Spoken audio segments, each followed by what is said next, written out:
Welcome to इस video. सरू वापस आ चुकी है अब यहाँ पर मुंबई, और मुंबई वापस आने के बाद में तुरंत यहाँ पर उसकी तरफ से एक सबसे बड़ी अनाउंसमेंट की जाएगी।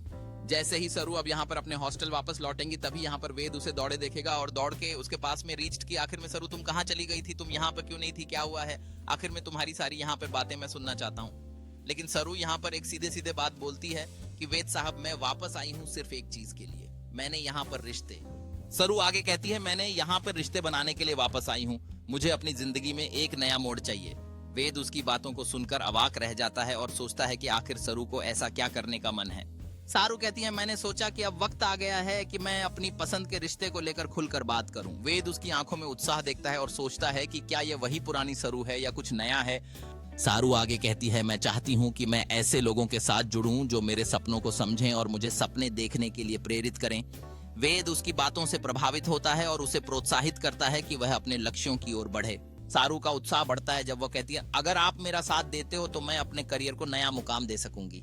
वेद उसकी इस जज्बाती बात सुनकर मुस्कुराता है और उसे भरोसा दिलाता है कि वह हमेशा उसके साथ रहेगा। सारू कॉन्फिडेंटली कहती है, मुझे अब अपनी पहचान बनानी है और मुझे यकीन है कि हम साथ मिलकर ये कर सकते हैं। वेद का चेहरा गर्व से भर जाता है क्योंकि उसे पता चलता है कि सरू ने अपना रास्ता चुन लिया है और अब वह अपने सपनों की ओर बढ़ने को तैयार है। जैसे जैसे सरू अपने नए सफर की ओर बढ़ती है, वह सोचती है कि अब वह न केवल अपने करियर को संवारने जा रही है बल्कि अपनी पहचान को भी खोजने जा रही है। वेद उसकी प्रेरणा बनकर उसके पीछे होता है, ये जानकर कि उन्होंने एक नई शुरुआत की है। सारू अब क्लासरूम में अपने विचारों को साझा करती है और खुद को साबित करने के लिए तत्पर है। इस नई ऊर्जा के साथ वह न केवल अपने सपनों को साकार करना चाहती है बल्कि अपने आसपास के लोगों को भी प्रेरित करना चाहती है। सारू अपनी परियोजना के बारे में बताते हुए कहती है, यह सिर्फ मेरे लिए नहीं है, यह हम सबके लिए एक नया अवसर है। उसके आत्मविश्वास से भरे शब्द सुनकर सभी छात्र प्रभावित होते हैं और उसकी बातों में रुचि लेते हैं। सारू के आत्मविश्वास से भरे प्रदर्शन के बाद उसके साथी उसे सराहते हैं और वह सोचती है, आज मैंने अपने लिए एक नया अध्याय शुरू किया है। यह उसकी मेहनत और लगन का फल है जो अब सबके सामने आ चुका है। सारू मुस्कुराते हुए कहती है, हमारे पास अब और भी परियोजनाएं हैं जो हमें करनी हैं और मैं इसे अकेले नहीं करना चाहती। वेद उसकी बातों में सहमति जताते हुए जवाब देता है, चलो हम इसे साथ में करते हैं और सफलता की नई ऊंचाइयों को छूते हैं। सारू उत्साह से कहती है, हमारी मेहनत और सोच हमें सफलता की ओर ले जाएगी। वेद उसे देखने के दौरान मुस्कुराता है, ये जानते हुए कि वे अपनी यात्रा में एक दूसरे का समर्थन करेंगे और हर चुनौती का सामना करेंगे।